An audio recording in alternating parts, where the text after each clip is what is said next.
9.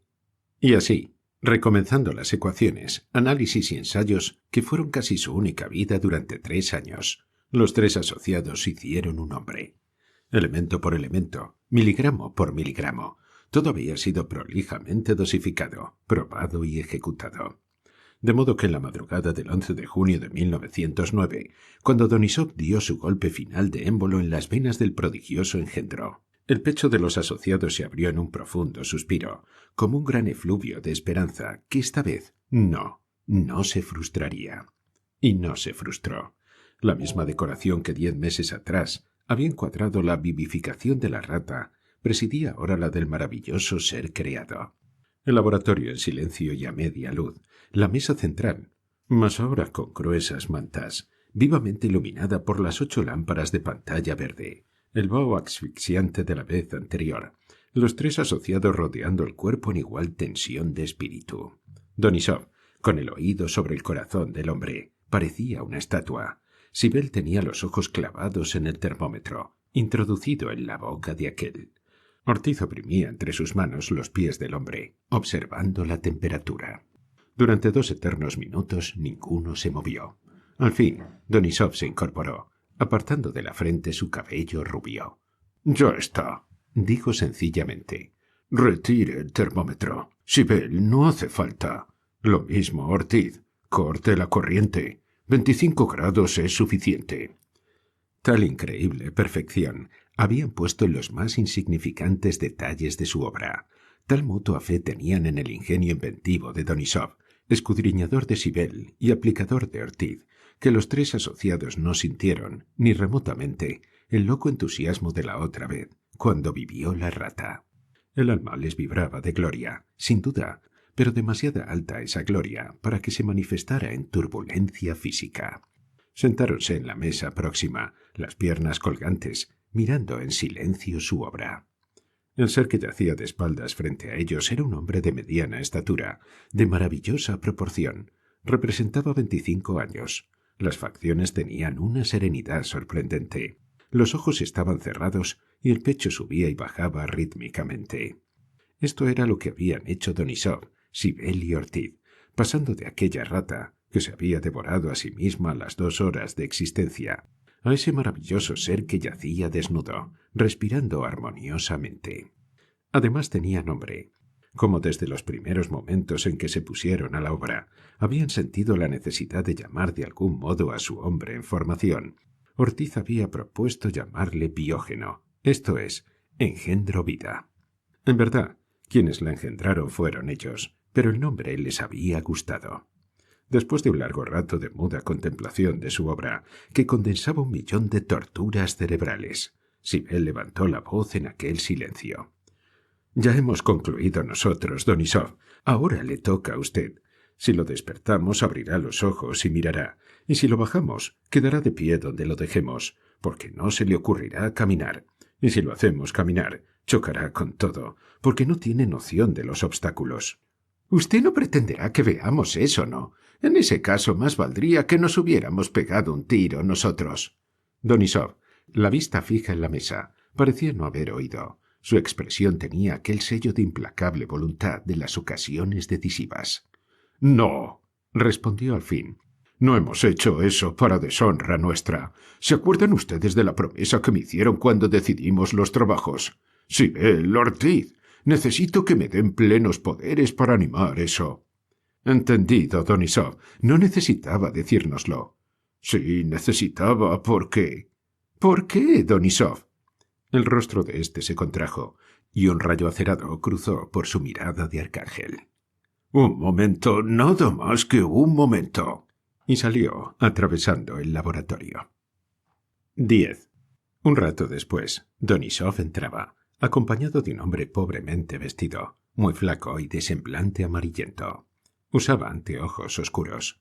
El sujeto, evidentemente tímido, miraba con gran sorpresa a los 3 hombres hasta que su vista se fijó en las lámparas eléctricas, la mesa refulgente y el hombre tendido sobre ella.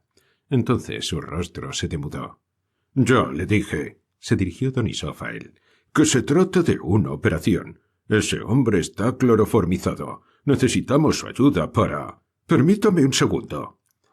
Y volviéndose a Sibel y Ortiz, les dijo rápidamente en inglés: «Hay que sujetar enseguida a ese hombre. No perdamos un minuto, porque va a desconfiar». Tan brusca fue la revelación para los dos asociados, que a pesar del dominio que sobre sí tenían, se quedaron con los ojos profundamente abiertos. «Vamos, no se olviden de lo prometido. Enseguida», repitió Donisov con la voz ya casi angustiosa a fuerza de ser imperativa. «Donisov», murmuró Ortiz. «Ortiz», chirrió aquel entre dientes, abrasándolo con la mirada, y se volvió al hombre. Los ojos desmesurados de estupor y de desconfianza, retrocedió un paso. Pero el otro le puso la mano en el hombro. «Ortiz, Sibel», llamó a estos con su voz clara y cortante, y en un segundo el sujeto estuvo ceñido entre los brazos, atado y sentado en una silla. Los anteojos se le habían caído en la lucha. Estaba lívido, el pelo revuelto y el rostro traspasado de terror.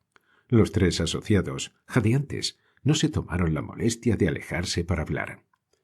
«¿Y bien?», preguntaban las miradas de Sibel y Ortiz, fijas en la de Donisov. «Y bien», repuso éste, «es el elemento definitivo. Ya está hecho». «Hable en inglés, Donisov», repuso Sibel, y agregó: «¿Qué está hecho? Ese hombre». «Sí». «¿Y vamos a hacer?» «Torturarlo». Sibel, que iba a agregar algo, se detuvo y clavó su mirada profunda en Donisov. Él lo miraba tranquilo, pero muy pálido. «Nosotros, Donisov». «Sí, nos es indispensable una intensa producción de dolor, una sobreaguda corriente de dolor, para provocar en su sistema nervioso una sensibilidad que sólo los años darían. Acuérdense de la discusión que tuvimos al principio, comparando nuestra obra a un acumulador.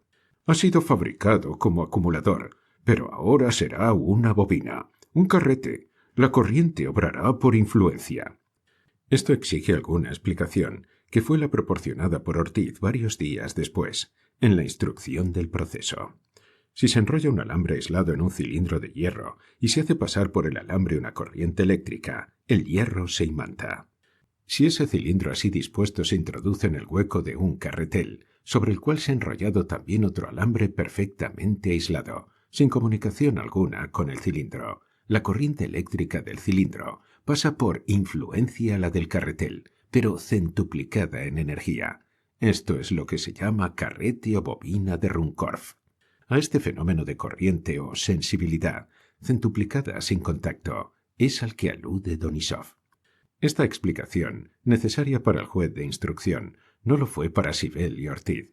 Vieron enseguida, con un estremecimiento, a dónde iba Donisov. En su rostro se reflejó la admiración que les causaba ese audaz golpe de genio o locura. Mas torturar a un hombre.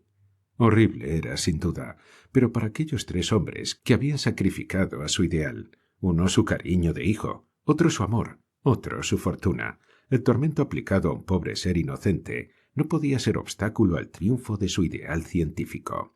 Nada había más puro y sencillo que el corazón de aquellos tres hombres, y por eso, a pesar de todo, aunque su inteligencia decidía inexorablemente el martirio necesario, sus almas allá dentro lloraban de compasión. En Donisov, sobre todo, hacía estremecer el profundo contraste entre su rostro de arcángel y la terrible voluntad que se sobreponía a sus sufrimientos, como una sombría bandera de combate clavada vigorosamente en su propio corazón. Y por esto mismo los ojos del pobre diablo, lívido de terror, se abrieron espantosamente al ver a Donisov que hablaba, sin darse cuenta, en francés. «Decidámonos, Sibel. Cuanto más tiempo ganemos, mejor. Ortiz, abra un poco la corriente. ¿Para la tortura?» Pero no pudo concluir. Un grito de horror, un alarido desgarrante, había partido de la garganta del pobre diablo al oír tortura. Atemorizado ya al infinito con el lazo que le habían tendido, aquel laboratorio con su aspecto de infierno, y los tres demonios devoradores de hombres, su ser todo se había roto en un alarido al ver lo que le esperaba. Hizo un esfuerzo terrible para romper las ligaduras y rodó por el suelo con una convulsión. Lo levantaron, le sentaron de nuevo, y Donisov, poniéndole la mano en el brazo, le dijo fríamente: «Es inútil que grite. No se oye absolutamente nada desde la calle. Ahora, Si la seguridad de que nosotros sufrimos más que usted con su propio dolor puede servirle de algo, téngala en un todo». El pobre diablo, con los ojos desmesuradamente abiertos y con el rostro surcado por heladas gotas de sudor, quedó inmóvil, siguiendo a Donisov con la vista. Desde ese momento no tuvo un gesto, ni se movió, presa de profundo estupor. Entonces unieron una mesa con aquella en que yacía Biógeno y acostaron en ella a la víctima desnuda. Le sujetaron de los pies y las muñecas a la mesa, y mientras Ortiz abría más la corriente de su dinamo para levantar la temperatura del laboratorio, Donisov fue a buscar al taller mecánico una pequeña herramienta, un alicate. El hombre inmovilizado sintió la aproximación de Donisov y el contacto de su fina mano en una de las suyas. Durante 5 segundos, el corazón del pobre ser latió desordenadamente, muerto de angustiosa expectativa. Y de pronto lanzó un grito. Una de sus uñas, cogida por el borde con el alicate, acababa de ser arrancada hacia atrás. Fue un solo grito, pero que llevaba consigo un delirante paroxismo de dolor. El laboratorio cayó de nuevo en profundo silencio. Los 3 asociados, pálidos como la muerte y con los ojos fijos en Biógeno, acababan de notar un ligero estremecimiento en sus párpados. «¡Oh, sentido!», murmuró Ortiz. Ninguno respondió. Sí, la corriente había pasado. El ser recién creado, virginalmente puro de sensaciones, acababa de sentir en su sistema nervioso el primer choque del dolor llevado a su culminación. Un momento después, otro alarido resonaba, más desgarrador aún que el primero. Otra uña echada atrás con el alicate había desaparecido del dedo. Y con largos intervalos, los alaridos se sucedieron, pero prolongándose cada vez más en un estertor lamentable. Los 3 asociados, fijos los ojos en Biógeno, constataban el creciente temblor de sus párpados, mientras la expresión de serenidad estatuaria comenzaba a desvanecerse. Iba adquiriendo ese algo cansado, doloroso, serio, que caracteriza la expresión del adulto que ha sentido y sufrido, expresión visible aún cuando duerme. El acumulador se iba cargando. Pero, entretanto, a cada nuevo alarido del pobre ser torturado, la palidez de los operadores aumentaba. Cuando la 6ª uña hubo sido echada hacia atrás, Ortiz puso la mano en el brazo de Donisov y le miró con profunda angustia. «No puedo más, Donisov. Me voy». Donisov evitó su mirada y sacudió las ondas de sus cabellos sin responderle. «Sufro demasiado», continuó Ortiz en voz baja. «Yo también», repuso Donisov, con su rostro blanco y contraído. «Pero quiero llegar hasta el fin». Ortiz se retiró. Al 8º alarido, Sibel estrelló contra el suelo una pinza de operaciones que conservaba aún y se echó de brazos sobre una mesa. Donisov lo contempló un rato y, yendo hacia él, le pasó suavemente la mano sobre la cabeza. «Váyase, Sibel. Yo operaré solo». Sibel levantó su rostro desfigurado, más blanco que el mármol, y clavó sus ojos en los de Donisov. Durante largos segundos se observaron aquellos 2 hombres de temple formidable, y durante esos segundos ambos volvieron al pasado lleno de sangre de sus propias almas. Pero esta vez el acero de la voluntad de Sibel se había quebrado y no podía resistir más. «Váyase, Sibel», repitió con dulzura Donisov. Sibel se fue, y hundido con Ortiz en los divanes del comedor, continuaron oyendo los lamentos desgarradores del torturado. 11. Pasó así media hora. Ortiz, con las manos cruzadas detrás de la nuca, tenía la vista fija en el techo. Sibel, inmóvil también, fumaba, pero el cigarro le duraba apenas unos minutos. Y acabado de tirar el 10º, los alaridos cesaron. Un momento después entraba Donisov, pálido como la muerte. «Me muero de sed», exclamó con la voz ronca. «¿Quiere hacer té, Ortiz? Estoy un poco cansado». Se dejó a su vez caer en el diván, junto a Ortiz, echando la cabeza atrás, con los ojos cerrados. Durante un largo rato no dijeron una palabra. El silencio parecía ahora mucho más profundo. «¿Concluyó?», le preguntó Sibel al fin, sin mirarle. «Sí, pero no sé. Me moría de sed». «¿Y ese desgraciado?», le dijo Ortiz. «Un momento, Ortiz. Déjeme descansar un momento. Está desmayado ahora». Cuando hubieron tomado el té, se levantaron y fueron al laboratorio. Sobre las mesas, Mesas vivamente iluminadas, yacían los dos cuerpos, uno al lado del otro. El pobre ser torturado parecía ahora de una flacura cadavérica. Tenía el vientre horriblemente hundido y las costillas salientes, proyectadas para arriba por contraste, parecían romperle la piel. Tenía el rostro lívido y los ojos hundidos en el fondo de las órbitas. De sus fosas nasales caían 2 hilos de sangre que cortaban paralelamente los labios y se perdían en la barba. No conservaba una sola uña en sus dedos.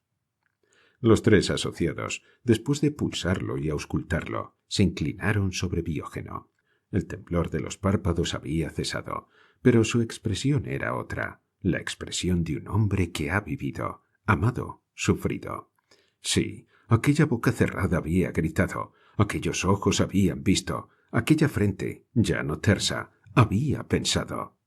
A pesar de las emociones de ese día y de los terribles choques que acababan de sufrir, los 3 experimentadores sintieron sus almas refrescadas de glorioso orgullo. El corazón de Biógeno trabajaba con absoluta precisión, los pulmones quemaban su oxígeno hasta el último átomo, y el cerebro ahora vivía. No era ya su sistema nervioso el de un recién nacido. Su cerebro había vivido una existencia entera de sensaciones, pero para ello había devorado en 2 horas todo cuando cabe de dolor en un organismo humano. La vista de sus creadores se apartó al fin de él, fijándose en la víctima. «Ha sufrido horriblemente», murmuró Ortiz, bajándole el párpado inferior. Urgía levantar su depresión. Desprendieron las ligaduras con exquisito cuidado y lo llevaron en brazos a la cama de Donisov. Allí, gracias a una inyección de cafeína y a los cuidados que le fueron prodigados, el pobre diablo volvió en sí. Los ojos dilatados de estupor recorrieron lentamente la pieza y se fijaron al fin en los 3 rostros que le observaban. De pronto su rostro se contrajo horriblemente. Lanzó un grito desesperado en que iba toda la defensa que quedaba al pobre ser ante un nuevo martirio. Acababa de reconocer a Donisov. «Retírese», dijo Sibel a éste al oído. «Su presencia acabaría de enloquecerlo». Donisov salió, y entonces Sibel y Ortiz tuvieron el arduo trabajo de tranquilizar al mísero torturado, lográndolo al cabo de media hora larga. Luego lo dejaron solo, pero cerrando tras de sí la puerta con llave. Los 3 asociados se encontraron al fin solos ante su obra.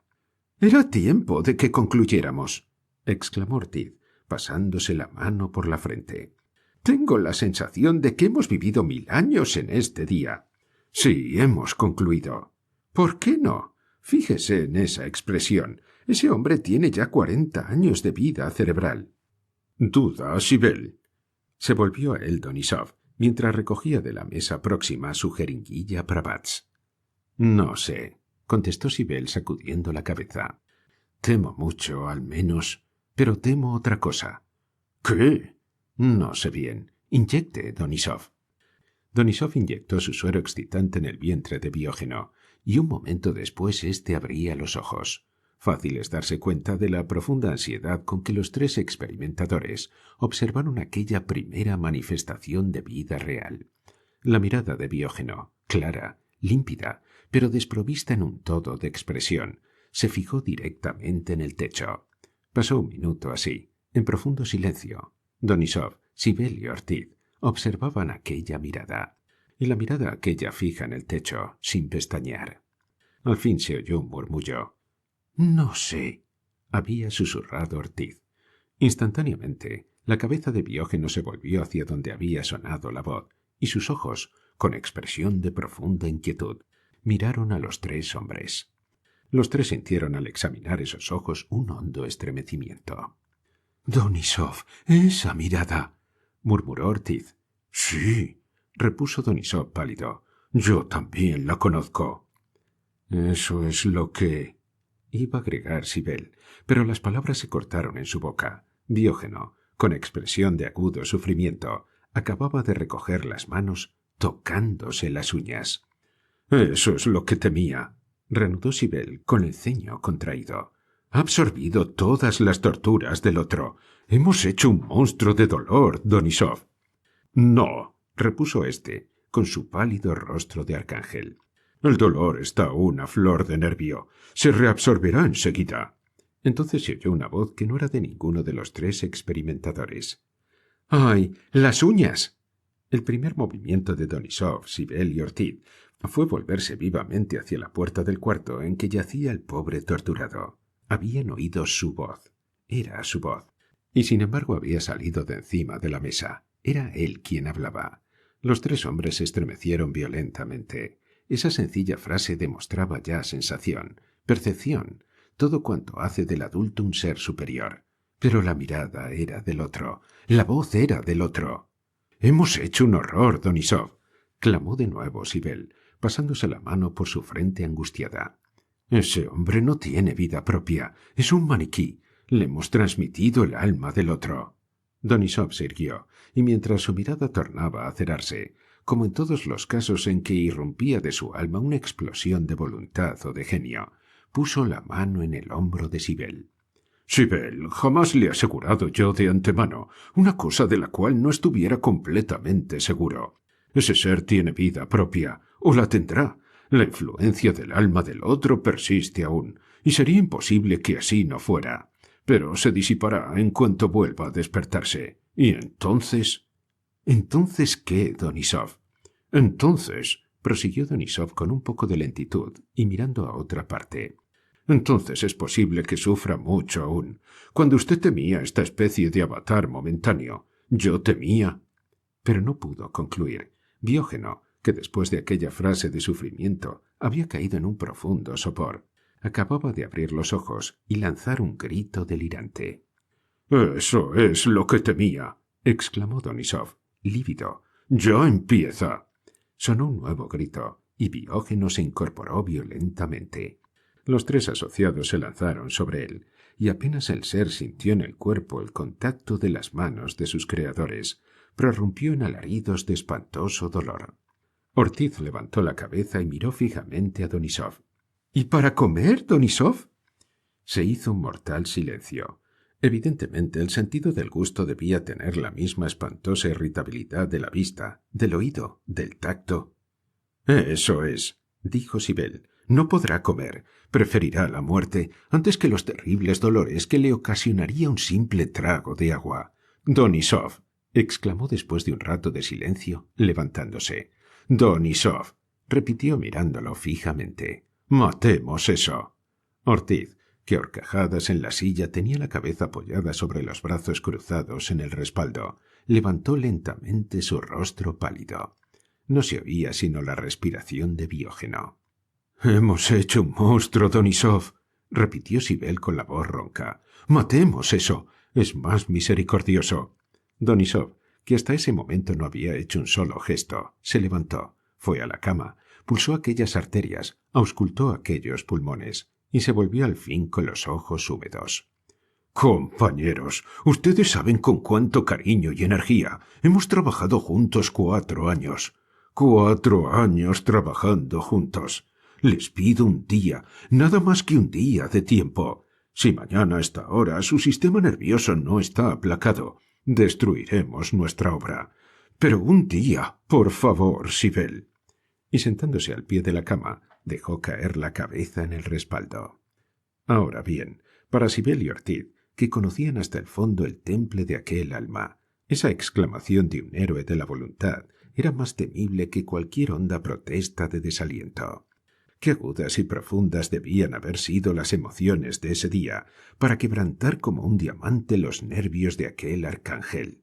La obra era común, sin duda, y a ella habían aportado la sustancia íntima de sus almas, transformada en talento y energía. Pero ni Sibel ni Ortiz ignoraban que aquello era obra de Donisov. Las angustias habían sido, por lo tanto, triple que las de sus compañeros, y de ahí ese derrumbe de su energía, que, como el de una montaña, arrastra junto con lo que haya a su paso a la montaña misma. Ortiz quiso ir hacia Donisov, pero Sibel lo contuvo con un gesto. Quedaron inmóviles. Un momento después, Donisov se levantaba. No quedaba la más leve huella del desaliento sufrido. Su frente, sus ojos, su expresión entera, tenían la limpidez acostumbrada. «Creo que podríamos acostarnos», dijo sencillamente. Sibel y Ortiz asintieron de muy buena gana. Cerraron antes herméticamente ventanas y puertas del cuarto, a fin de evitar en lo posible impresiones a los sentidos de Diógeno, y salieron. Sibel y Donisov durmieron en el laboratorio sobre una simple manta. 12. Al día siguiente los tres asociados se levantaron muy temprano. Se sentían molidos, quebrantados por las emociones de las últimas 24 horas en que habían visto la realización, el fracaso y el resurgimiento de su sueño de 3 años. Fueron al comedor, pero como no tenían hambre alguna, desayunaron con naranjas. El ácido jugo fue un gran calmante para sus gargantas resecas. Y luego, un poco más reconfortados ya, pasaron al cuarto de Sibel, donde el torturado, con las 2 manos vendadas, dormía aún. Solo se despertó cuando los 3 experimentadores estuvieron a su lado. Sus ojos dilatados en un profundo círculo negro, ojeras de sufrimiento y de terror pasados, vagaron apagados por el techo. «Buen día», le dijo Sibel poniéndole la mano en la cabeza. «¿Cómo se encuentra?» La mirada del mísero, que iba pesadamente de uno a otro, concluyó por fijarse en la de Sibel, y lentamente, como una lámpara eléctrica que comienza a encenderse poco a poco, aquella revivió. «Bien, bien», repuso al rato, con una voz que surgía rota del fondo de su naturaleza, trémula todavía por el sufrimiento pasado. «¿Mucho dolor ahí?» «No, nada, no me duele». «¿Cómo? Pero fíjese bien. ¿Dolor no? ¿No le duele nada, nada?» El otro cerró los ojos y sus labios temblaron un rato. «No, nada». Sibel y Ortiz se miraron intensamente. Donisov, con la vista fija en los muñones vendados, no movió un solo músculo. Entonces Sibel salió, volviéndose enseguida con una aguja de coser heridas. Inclinóse sobre él y, oprimiéndole fuertemente la muñeca, le preguntó: «¿Siente?» «No». Entonces Sibel hundió la aguja entera en el antebrazo. «¿Siente?» «No». Sibel, pálido, se incorporó, volvió a cubrir al desvalido y, seguido por sus compañeros, abandonó la pieza. «Este hombre se muere», dijo sencillamente, cuando estuvieron solos en el laboratorio.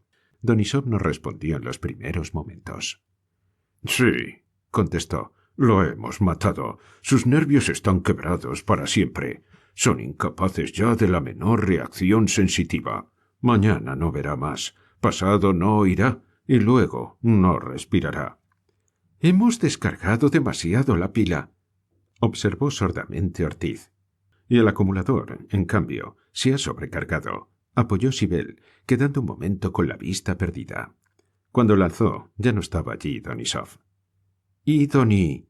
iba a preguntar, y un grito terrible, un verdadero aullido de dolor llevado a su paroxismo, le heló las palabras.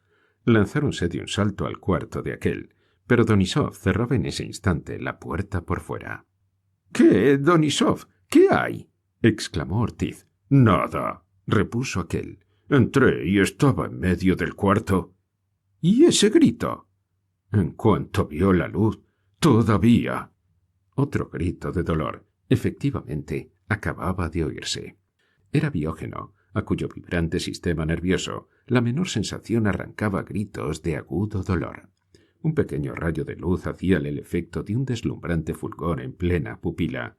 Si tocaba un objeto, recibía una violenta quemadura.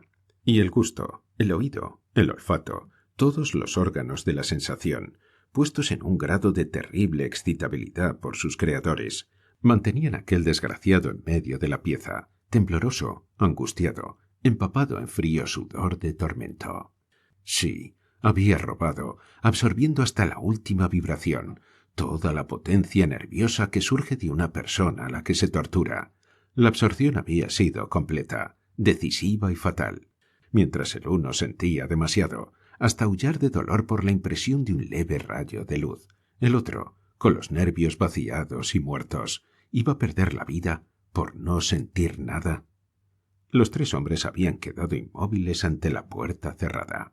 Al segundo grito había seguido un tercero, y luego de nuevo el silencio. «¿Quién sabe?», murmuró Sibel.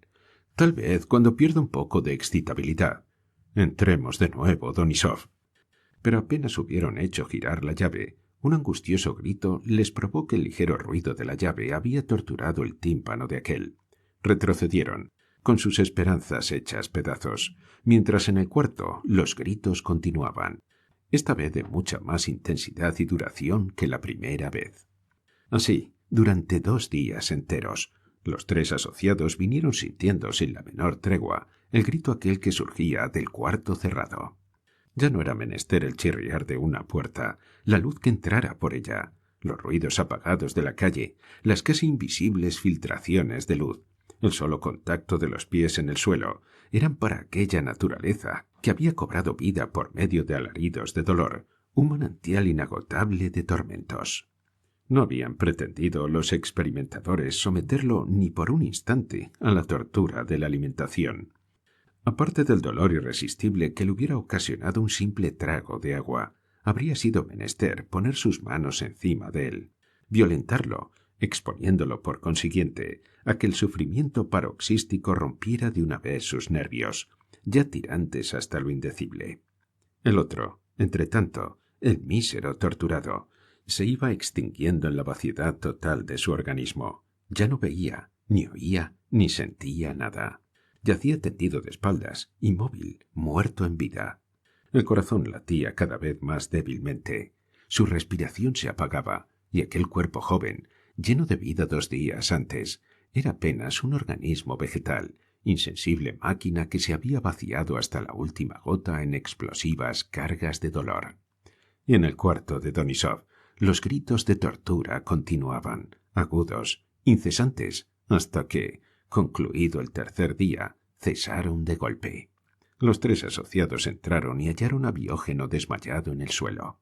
Lo acostaron y permanecieron de pie, a su lado, sumidos en tumultuosas reflexiones. 2 días hacía que no lo veían, que no habían visto aquel ser humano pensado, planeado y ejecutado por ellos. ¡Y cuántas esperanzas perdidas! ¡Qué desastre y qué triunfo al mismo tiempo! Con aquellos nervios que sangraban vivos por exceso de sensación. Pero no era eso lo que ellos habían pretendido. Allí estaba, desmayado de extenuación nerviosa, por fin, después de 2 días de tortura. Pero pronto volvería en sí. —¿Qué le parece, Denísov? —preguntó Sibel. —¿Una gruesa inyección de morfina? ¿La resistiría bien? —Sí —repuso Denísov, con la voz perdida—, la resistiría bien, pero mataríamos el alma, y lo que precisamos es disminuir la sensibilidad exterior, nada más. Tal vez hubiera algo mejor. —¿Qué? —Descargar el acumulador. Es lo que está pasando desde anteayer. —Sí, pero en cortocircuito, como dice Ortiz. La descarga sobre sí mismo. Y hace falta una máquina receptora. Sibel lo miró intensamente y su rostro deforme palideció. —No quiero más torturas, Denísov —repuso con la voz ronca. —No torturaremos a nadie, Sibel —objetó aquel—, pero podríamos hipnotizar a alguien. En ese estado es fácil recibir el exceso de carga de Biógeno. —¿Pero a quién? —A mí. Sibel y Ortiz se volvieron bruscamente a Denísov. Su belleza de arcángel centelleaba bajo el influjo de su genio y su voluntad. Sibel, que había vuelto a bajar la vista sobre Biógeno, la alzó esta vez completamente contraído. —Denísov, por lo que más quiera en este mundo, no haga eso. —¿Por lo que más quiera? —murmuró Denísov, mientras una sonrisa amarga se dibujaba en sus labios, y su mirada, perdida en el vacío, reconstruyó otra escena de comité secreto, allá, muy lejos, en que había sacrificado algo más que su propia vida. Sacudió la cabeza. —Es menester. Allá en Rusia hice algunos experimentos de hipnotismo. Necesitábamos todos conservar nuestra potencia activa y pasiva en sugestiones. Como ustedes comprenden, en ese estado me será fácil transformarme a mi vez en acumulador. Pero será preciso torturar a Biógeno. —No, no, Denísov —exclamó Ortiz—, no podría oír ni un solo grito de esos. —Ni yo. Por eso quiero cambiar este insostenible estado de cosas. Hemos puesto en esta miserable máquina de sufrimientos todo cuanto nos une aún a la vida, por lo menos a Sibel y a mí. Ortiz no ha sufrido aún. Los dolores que pueda sentir no son nada en relación a la tortura incesante de este pobre ser. Además, Sibel, 2 o 3 sacudidas bastan.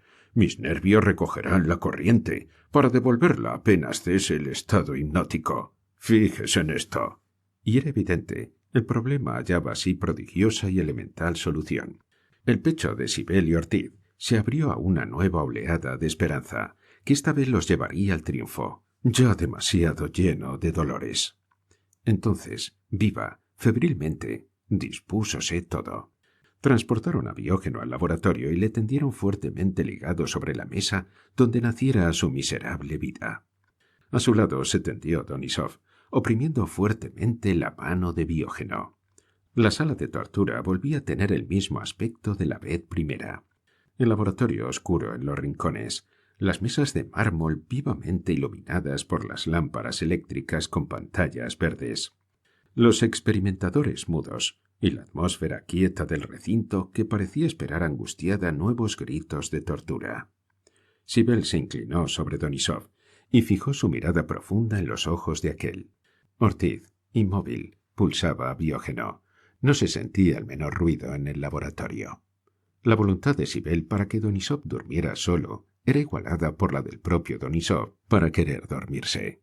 ¿Qué no hubieran podido obtener aquellas dos energías de acero, puesto todo su esfuerzo en un solo pensamiento? Al rato, los ojos de Donisov se cerraron. Sibel colocó el índice y el pulgar de su mano sobre los párpados de aquel, oprimiéndole los ojos suavemente. —¿Duerme, Donisov? —Todavía no. Pasó un largo rato. Si hubiera podido seguir por todo el laboratorio el zumbido de una mosca. —¿Duerme, Donisov? Esta vez la respuesta se demoró. —Sí, estoy dormido. Sibel se volvió entonces a Ortiz. —¿Y eso? —preguntó en voz baja. —Ya comienza a estremecerse. Empecemos enseguida. No había tiempo que perder. Sibel se inclinó de nuevo sobre Donisov. —Donisov —le dijo con voz lenta, para insinuar más firmemente la sugestión—, usted tiene una gran debilidad nerviosa y necesita una fuerte excitación. ¿Me oye? —Sí. Cuando la impresión que sienta llegue a ser dolorosa, oye bien, cuando sienta dolor, se despertará enseguida. —Sí. —Apenas sienta dolor, Donisov. —Sí. Sibel se incorporó entonces, tranquilo. Con esta sugestión perentoria nada había que temer. Sería imposible el menor trastorno.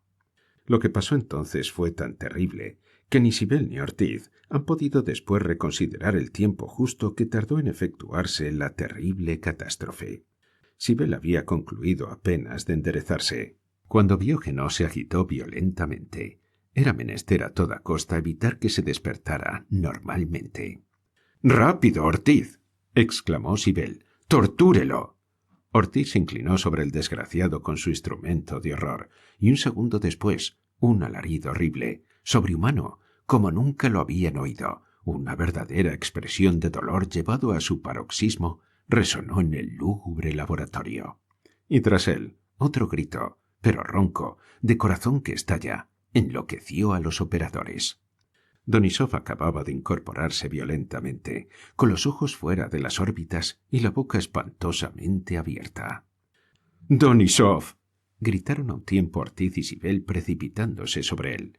Pero Donisov había vuelto a caer hacia atrás, con un ronco suspiro, muerto, destrozado por aquella abominable máquina de dolor que había creado con su genio y que acababa de descargar de golpe todos sus sufrimientos acumulados. Había estallado, matando a Donisov.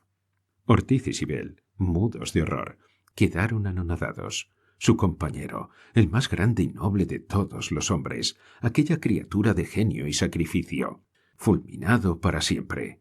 Estaba allí muerto, aquel arcángel de genio que había creado lo más grande que es posible crear en este mundo, y perdido para siempre. Sibel, con un ronco y profundo sollozo, cayó sobre el pecho del héroe. —Donisov, niño querido —exclamó—, ¿qué hemos hecho de ti? Ortiz no tenía fuerzas para secarse las gruesas lágrimas que rodaban por sus mejillas. Todo estaba concluido. Jamás, jamás volverían a aspirar a nada. Nunca más entrarían en el laboratorio. Su porvenir entero estaba muerto ya. como había muerto el hombre de las manos vendadas, como había muerto su creación abominable, como allí, criatura sublime, arcángel de genio, voluntad y belleza, estaba muerto Donisov.